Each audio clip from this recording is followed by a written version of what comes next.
Hello everyone. As is becoming a kind of sort of a tradition, since Milestone 13 is pretty much done, I decided to create a short video to pretty much show off what I've implemented since the last milestone. Now this milestone includes the dungeon generation, dungeon traversal and related things, which I've already shown in an earlier video, but I will do again. Together with potions and potion effects and special attacks. So, as usual, I have not planned anything, I've just generated a nice new world, and let's try this out. So let's just generate one completely at random, and let's go find the dungeon.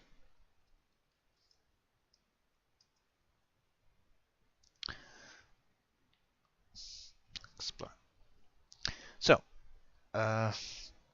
dungeon generation is so dungeons are kind of sort of similar to the old citadels, except that you have to explore them. You have line of sight, which may or may not be blocked, and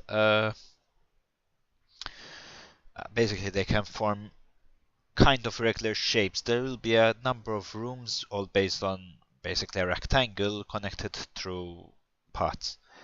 And the denizens of a dungeon are various stages of undead. There are multiple levels of dungeons, and this is obviously the first level. So the undead are pretty, well, they're all zombies, and they're kind of less harmful or dangerous. Now, what I've also added is instead of having every single enemy having pretty much the exact same statistics balanced for a level plus or minus, we have a number of classes. For example, the one on there is, which is denoted by this X, is a brute, so he tends to have more combat skills, less defensive skills, and stronger weapons but weaker armor. There are also some of them which can actually attack at range, and that is another thing I've implemented. So let's take a look at the inventory. We do not have a bow. If we find a bow, we can actually quite a bit of food. Right, actually, range combat is now implemented basically, but we'll have to find a bow.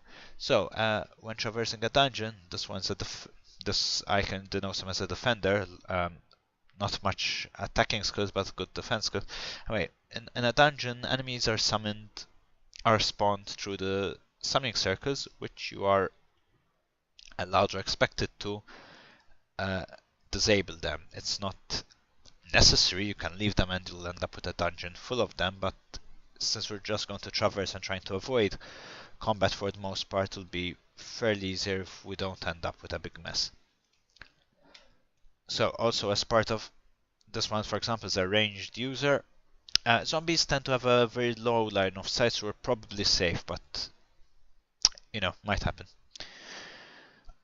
So we also have a looting mechanism, proper one, where you actually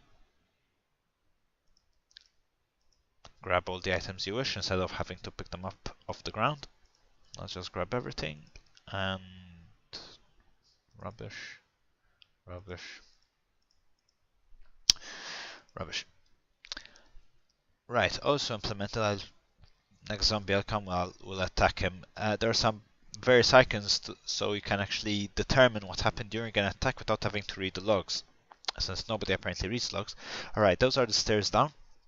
If we go down there, we'll go into a deeper level where enemies will be harder, rewards will be greater. For now, let's just traverse through this. So, attacks also have these new icons. These are special attacks. I'll get through them later once we find a special attack scroll. Now, the icons I mentioned, basically, they're the ones which you can see flashing there. This one means an attack. I made an attack and it was blocked. There's another one for hit, there's another one for bleeding. Like there, I hit him. Moreover, to make life a bit easier for player characters, you can see these 3 shields. These depend on the level of the shield which is equipped. These are kind of like a modern FPS shield kind of thing, where the first 3 attacks will basically not do any damage whatsoever, but will wear away your shield. and these regenerate, if I remember correctly, every minute, so they're pretty fast.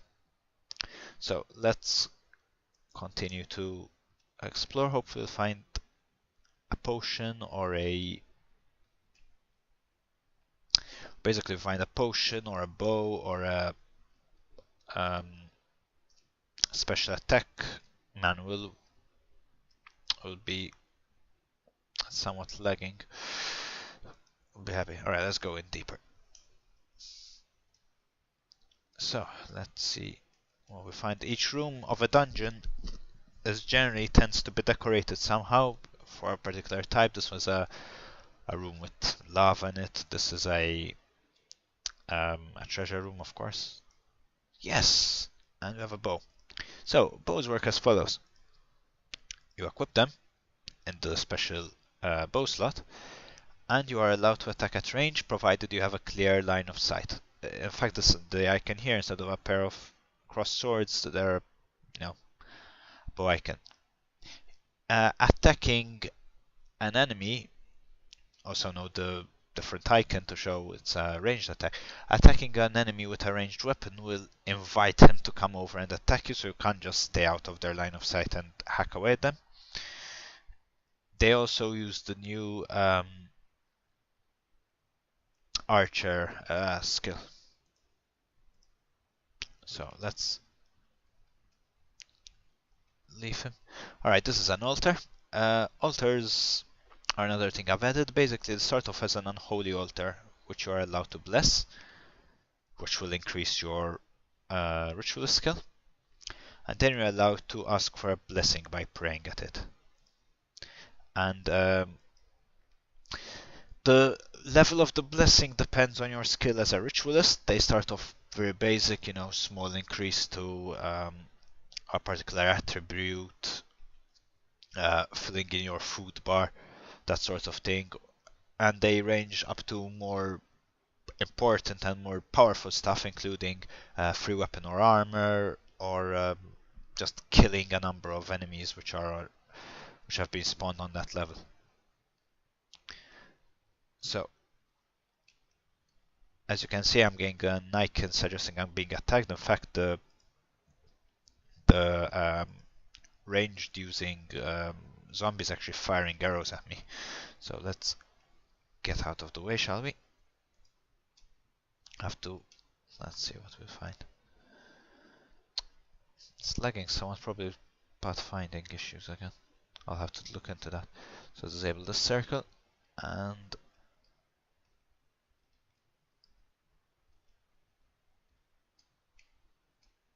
yep, not going there.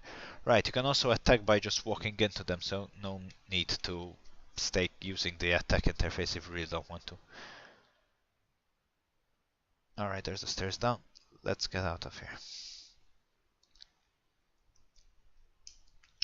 I'm hoping to find either a potions room or a training pit.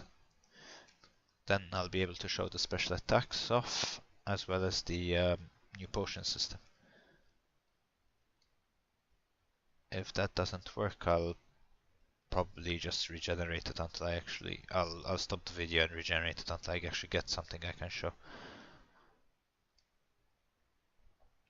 This is a prison.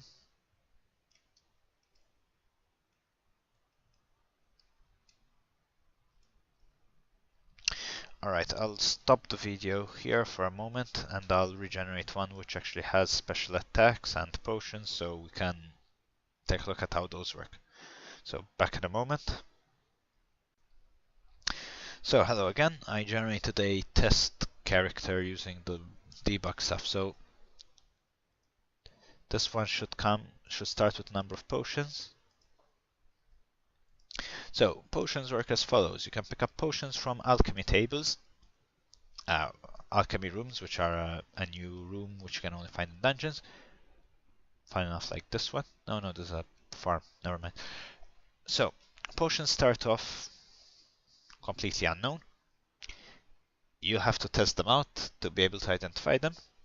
Now there are two ways of testing them. You can either drink them, which sometimes give bonuses. For example, your vision feels sharper implies that we've actually been given a temporary boost to perception. Or you can also throw them at enemies. This looks like a potion of strength. There are a number of different potion types. You know, so there are the obvious ones: an increase in attributes, increase in health, and increase in your defenses. There are some which are a bit more powerful, like an increase in knowledge. And then there are the offensive ones, which, for example, cause your opponent to bleed or cause damage over an area. Each potion, when thrown, causes a splash of a 9x9, well, sorry, a 3x3 box around it, around the target, so you can actually hit multiple. Nothing happens. Agility potion. This was a healing potion. Whenever you somehow consume a potion or throw it, if it actually had an effect, for example, if you throw up a potion which fills you up at an enemy, it won't do anything. You'll be able to identify it. You'll be able to identify all other potions of that kind, and each potion has its own specific icon instead of the generic one. Trying to see whether I find a combat bit, otherwise I'll have to stop it again to get the special attacks thing running. So, hello again. This is a short one on special attacks. Now, special attacks are basically attacks which either do more damage, are more accurate, or hit various targets, etc. Kind of similar to usual RPGs. But for this case, I wanted to do something different. Instead of the usual hard-coded ones which you unlock over time, well, a sort of mix and match thing going on. Now, you have 5 special attack slots, which are always unlocked, and you fill them up by reading special attack combat manuals, which are generally which generate only within special dungeon rooms called combat bits. But for this demonstration, I've actually made them generate in every single room, so we'll have something to look at. Now, combat manuals look like this. You'll notice there's a green icon. There are a number of those of various colors depending on the skill required. For example, this one just requires dabbling. There are some which require more skill. And the way they work is as follows. You can read them, and here comes a bit of an interesting looking interface. So, I already started with some special attacks, so let's look at this one. So, as I mentioned, there are 5 slots, and each special attack has one of 9, actually 10, but one of them isn't shown, different properties. Each property, when you're attacking, each property has its own effect.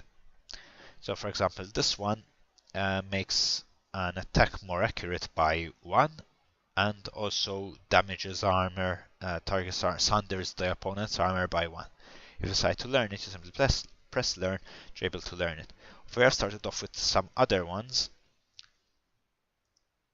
For example, this old one has lots of armor piercing damage, and does more damage. Basically, if you learn one, you'll have to replace the other. So let's not learn this for a while. Let's find another one. There's another one.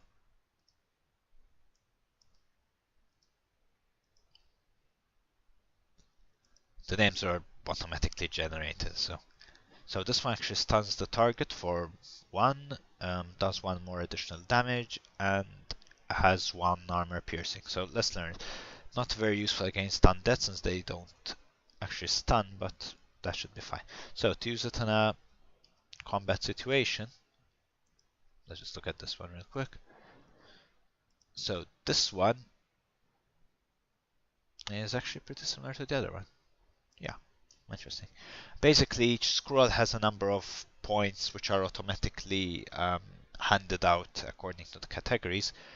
Obviously, higher level scrolls have more points, and not all categories are equal. For example, the Let's look at this one. Alright, for example, this one's a very accurate attack. Some of them, for example, this one attacks the same target multiple times. This attacks other targets around you. This one pushes the target back. So there's a big mix of things. So here's someone we can test our attack on. So use a special attack. We simply prepare the attack as usual. And over here we have these 5 buttons which represent the special attack. And we simply click on them and the attack takes place.